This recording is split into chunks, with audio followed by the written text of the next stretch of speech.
Hey, what's up, y'all? Welcome back to the channel. I don't even know where to go with this one, y'all.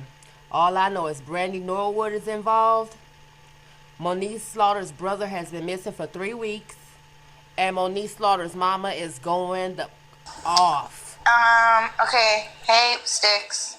So this is not I posted on my story that I was going to go live with my mom and my grandma. So this live is not about me. This live, as you all know, I'm a really big Lana, be nice. This live is not about me. This live, really quickly, to give you just a quick backstory, and then I'll let my mom and my Mimi take it. My brother, which I don't really speak about because people are cruel, is mentally ill, and there are some things that my mom and my grandma would like to talk about in regards to that. Yeah, but you can not say anything you want from me because I've already shared the backdrop story for me. Well, basically, about, 6 months ago? But, oh, you mean when the girl, it was February, it was March. So back in March, Brandy Norwood encouraged my brother, who is a recovered addict, and now diagnosed bipolar and essentially schizophrenic, to not only come off his medication, but to begin again the consumption of marijuana and alcohol, I believe. I don't know about the marijuana, I just know about alcohol for sure. Okay, well, alcohol. And ever since then, it's been a really crazy roller coaster for the family, from physical violence to just emotional instability to fear of his safety and the safety of all of those that he encounters. And as it progressively gets worse, he is arrested for things such as, the most recent was walking on the freeway, and then he was released by authorities. And because it's not a criminal act, and because he was walking alongside the freeway and not on the actual freeway, they decided that he was not suicidal. And then he was released and then picked up again for the same offense, if for lack of a better term, which is walking alongside the freeway, not walking on the freeway. And then I guess you're deemed competent when what, Mimi? You can answer 5 questions, which are... Did you just, do you know who the president is? Do you know where you are? Do you know what day it is? Do you know what time it is? And do you know the date?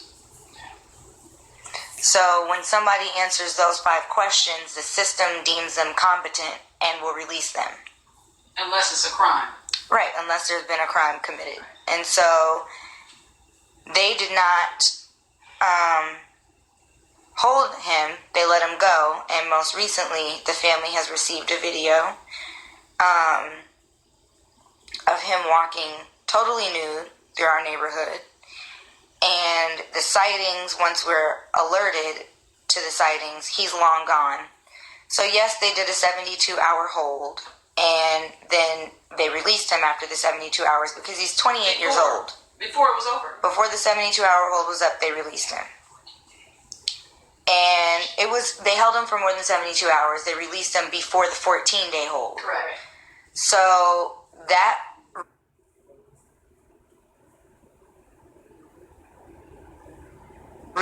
their reasoning was, he answered the 5 questions, and he hasn't said things like, I'm going to kill myself, or I'm going to kill you. So then he's deemed nonviolent, and then he's released. So the goal here is, 1, to help me find my brother. If anyone, I've posted him again. I've posted him previously, and recently my mom released a statement on her Instagram. And so if anyone who's in the Woodland Hills, Calabasas area sees him, just... Or anywhere in the city. Anywhere in the city, really. Just alert one of the family members. And secondly, I'll let Mimi take it from here, because she has a different agenda. My agenda and my mom's agenda and my dad's agenda is simply, if you see him, He's not a criminal. he's not a criminal. Don't apprehend him. We just want the system to do a little bit more because he's mentally ill. To do something. So the goal we're hoping is that if he's apprehended, they don't use deadly force. They don't just release him because he can trick you into believing that he's not mentally ill by answering these 5 questions and forcing him into some type of treatment in pretty much a last-ditch effort to help him get better. So my Mimi here, which you guys have all seen on my Instagram, is a psychiatric nurse, and she's got a little more professional insight to how these things work. What? What'd she say? She's just saying she has some other stuff she needs to say. No, she's I fine. said okay. Yeah, no. You're fine. She's fine. I'm good. So Mimi is going to give you guys whatever it is she has to say. I don't know what she has to say, but Mimi knows what she has to say. They're looking at you. Oh, okay. Hi, I am DJ's grandmother. In addition, And Moniece. and Moniece. And Drew. I mean, obviously, if she's my brother's grandmother, Right. she's my grandmother. In addition to that, a certified psychiatric professional. I am pleading and hoping that this will fall in the hands of someone that can make a difference. We are dealing with a system right now that has failed 3 times.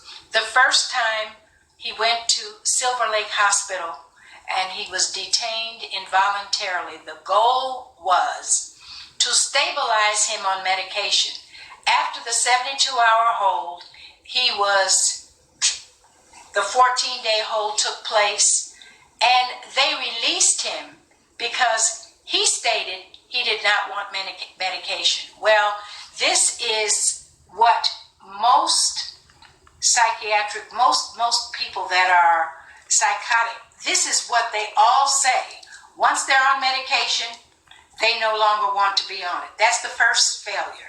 Then the second failure, he was arrested for peeing on the street and released, but now he's in the criminal system. He is not a criminal. So the third time, Moniece explained to you that he was arrested for walking alongside the freeway. He was on the freeway, but because he was not walking in the middle of the lanes of the freeway, he was deemed not a danger to self. So we get a call and on a Friday night, and so he was released the next day despite the fact that the psychiatrist tried to intervene, and he was assessed by a highway patrol person who is not trained to make those kind of assessments based on the 5 questions Moniece gave you, and not the mental status exam that is supposed to be used to determine whether or not a person is mentally ill. I am begging someone to get this to the right person, because the next call we get is going to involve one of 2 things. They're going to say the system failed again because they released him because he's not mentally ill, or by some fate he's dead.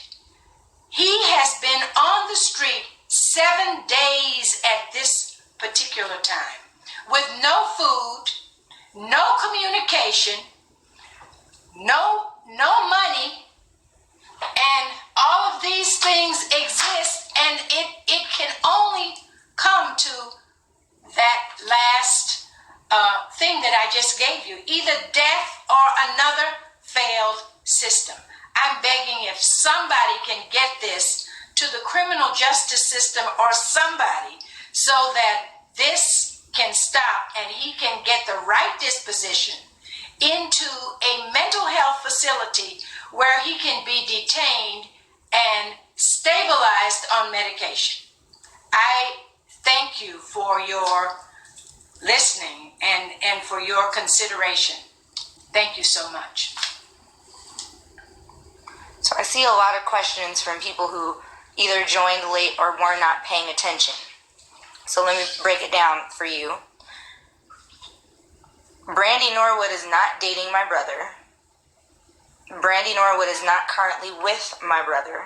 This is not really about Brandy Norwood. This is about the fact that since Brandy Norwood convinced him to come off his medications, there has been a downward spiral in his mental health condition. Which, by the way, he was flying for 2.5 years before that moment. Before Brandy convinced him not to take the medicine, he had been on the medication for over 2 years. My brother came home from college for Christmas break in 2015 and was then diagnosed with schizophrenia. Bipolar mania. And bipolar mania. Schizoaffective disorder.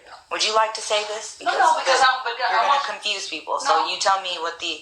I'm just giving you the details. Okay. So he came home from college for Christmas break in 2015 from college and was diagnosed with bipolar mania and schizoaffective. He was taking his medication, and you guys ask how he's associated with Brandy. The Norwood family and my family have been very good friends for the past 15 years, since I was 15 and I'm now 30. And she knew what he struggled with from past his addiction, as my mom had confided in her about that prior to. And she knew about the mental health issues he was suffering with. And privately, she convinced him not to take the meds. She convinced him that a little wine here and there would be okay. And so that then triggered, the emotional downward spiral, which led to a physical assault on both of my parents. Then that led to him leaving the house. Then that led to just the police then being involved. And that then led to him coming back home, me actually taking him off the street, convincing him to go back on the medication, helping him get a job, and then he decided to stop taking the medication. So when you guys say, what about an involuntary hold or just make him take the medication, he's 28. That means he's protected by what, HIPAA? So if he were to receive treatment, for instance, when he was arrested and then taken to the psych ward, he's 28 years old. So his treatment plans, what treatment he is or isn't receiving, can't be released to the family because he's 28 years old. He's no longer a minor. Him being 28 also means he does not have to take the medication if he doesn't want to. And so what the whole purpose of this live is that basically he was arrested and the system failed in terms of the fact that he is obviously mentally ill. He's not being picked up for crimes. He's being picked up more or less for suicidal behavior. And not everyone that becomes suicidal is mentally ill. That's not what I'm saying. What I'm saying is when you speak to him, he clearly is not in his right mind. He's hearing voices. He's talking to himself. He says, when he was arrested, here's an example, and they ask him the 5 questions. You answer these 5 questions correctly, and the system deems you competent or not mentally ill. And the questions are, who is the president? What is the date? Do you know where you are? Do you know where you are? What is your name? And what is your birthday? You answer those 5 questions, they let you go. So they're letting this man go, who they clearly know is not right. And he then becomes not only a danger to himself, he becomes a danger to other people. So I will post this picture. You guys are asking for a picture. And if you see him anywhere in the Los Angeles area, don't try to apprehend him. Just either call authorities, because the goal here is we want him to be picked up. and we want him to be properly medicated. What we don't want is, like this last stunt, walking around nude. What we don't want is for law enforcement to use deadly force or to apprehend him and then let him go.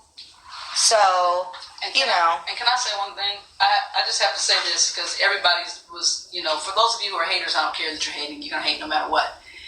My outrage, okay? Yeah. My outrage, and the reason I said what I said on social media is because the details and conversations that I had with Brandy about the deadly effect of D coming off of his medication was so clear and so direct for months. And it was in her conversations with David and I that she was insistent. He doesn't want to take those meds. He doesn't like the way it makes him feel. I said, fall back. This is our family. He's in our community. He's a recovered addict. If you go here, I said, what you think you don't understand could cost my husband and I our lives. And at this point, not only has it come close to doing that, it's definitely on the brink of costing my son his life. So all I'm saying to you is mental illness is nothing to play with. It's super serious, and this young man is connected to people who love him, as is Moniece, as are all my children. And I'm going to go to the mat, and I'm going to fight super hard. So it's not about his age. It's about that someone came in with an intent, despite being told this is not how this is going to go down. This was predicted because the medication was essential. Now we're in that place, and what has been lost is my son. Period. End of story. My plea for the here and now is that we don't get a call about death because the system failed. My grandson's life is at stake at this point after 7 days of no subsistence. That cannot go on forever. And we have no way of intervening without the system making the proper disposition. Please help. Well, that concludes this live. So today, I won't be posting about the show. I won't be talking about the show. I'll be using my platform and happily blocking anyone who's ignorant. I'll post his picture here shortly. I'll post his name. And we will... his social media, I'm not going to post that because it's irrelevant. He doesn't have a phone. He doesn't have access to any technology.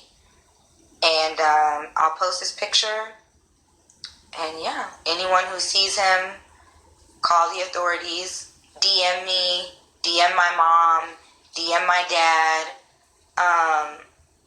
DM my grandmother, and we'll do what we can. I see a lot of people saying, they saw the video on Twitter. Why don't we just go pick him up? Well, by the time we get these videos, people think it's funny. So that video was taken and posted 2 days ago, and we just saw it today. We just received it today. So by the time we get these hints, or these sightings, he's long gone and we don't know where he is. So to give you an idea of how quickly he's moving, we reside in Woodland Hills, which is the San Fernando Valley, and he walked on foot from here to Malibu. And that is how many miles in a car? He walked, it's about 35 miles the round trip. He walked from Malibu downtown. Right, so he walked from what? From here to Malibu is how many miles? About 16. So he walked 16 miles to Malibu to walk on the freeway, and then from Malibu to downtown Los Angeles, which is what? 22 to 25 miles. Which is roughly 25 miles on foot. I failed math twice, so what's 16 plus 35? 16 plus 35. 16 plus 25 is what? 41, 51. It's a lot. It's a lot of miles. So he basically walked all of that way on foot. And when we got the call Saturday that he had been released, we got the call at after 11, He had been released at 10:14. We don't know. We got to find him, Joy. And we were in the process. His psychiatrist was in the process of intervening, and they called us an hour after he had been released with bus tokens. That's why we have not been able So to 41 miles. So that gives you an idea of how quickly he's moving and on foot. 41 miles. And so by the time anyone alerts us, you know, just like my grandma said, he was arrested for walking on the freeway downtown, and he gets released and no one calls us until after he's been released. Well, by that time, he had been given bus fare from the jail, made it all the way from downtown on the bus back to the city of Woodland Hills where we live, myself and my parents, and then was videoed crossing the street, totally nude at somewhere between 7:15 and 7:45 p.m. Someone decided to post that on Twitter, and 2 days later, that was the 7th of October. This is the 9th of October, and we're just now finding out about the video. which we know what the outcome of that will be.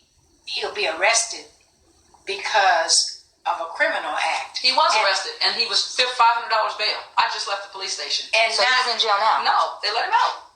yes, one more failed time. This is what we're talking about. Yeah, I just left jail. I just left the Topanga police station as we speak. So now he's out again. He's been out. So now no one has seen him. There's been no contact from my son, from no sightings, no anything since Saturday. So since the 7th. So whoever posted that video didn't post it. It's not in time. So he was booked on. Well, the whoever 6th. posted the video posted it in real time. For sure. Yeah. We're just now finding out about it 2 days. That video was posted when, AD? The 7th. The 7th at what time? What's the girl? In the evening. 7:15. Okay, so then that must PM. mean that he got He got out of jail Saturday morning, at 10:14. took the bus tokens, Right. made it back to the valley, or walked because that sighting wasn't Yeah. until 7:15 in the He had evening. bus tokens. Yeah, he came on the bus. Either way, Because I drove the freeways to see. There was no one walking, and that's the only way he said he knew how to go get toward home, is to walk. But I checked to see it. He had bus tokens. well, So, anyway, like I said, those people who are going to be cruel, fuck you anyway. I don't care. This is about people. Don't say stop it. These are about people right now. This is a desperate plea, as you see. So we're a family in crisis. somebody said he's downtown. How do we know that? He was downtown at one point. Today? Did they hold him at Topanga? Yeah, they held him downtown. He was downtown. Oh. He was at the 77th precinct. That was Saturday. That was Saturday. Oh. And he was released. He was arrested. I got a call from Highway Patrol at 11 something at night on Friday, and we followed through with the psychiatrist and tried to get him evaluated so we could transport him to the hospital. By the time we started that process, he was booked out. 10:14 in the morning, gone. Haven't seen him since or heard anything from him since. So that's just the bottom line. So, I mean, I can't control what's going on at this point. My heart is broken, as it would be if there were anybody that I loved that was in this kind of pain. And that's the real thing. I'm suffering beyond suffering because my child is suffering. He's not well. That's not fun for him. So it's not my own pain. It's the pain that he's in based on the fact that he's... I follow my own brother on Instagram. I don't need anyone to check his Instagram. He doesn't have a phone. And why don't we go searching? We search all the time. So... Let me just put it to you this way. You have to know that if Moniece is on her social media, and forget about me, it has become critical. We appreciate the simple steps. I'm not here because, like I told the people at the police station, I just walked at the police station and I said, I can't take this anymore. You're telling me go back to the mental health system. I've done that. So I tell you what, since it's so fucking inconvenient for everybody, just tell me to wait. What more do I need to go to? What corner do I need to call? Or maybe it's more convenient for you to just drop his dead body off at my door because we're all too busy to deal with it. Bottom line, the system has failed. We are a family with means. We're not rich, but we have more means than a lot. We are a family that's educated. You have my grandmother, my mother here, who's this is her life profession.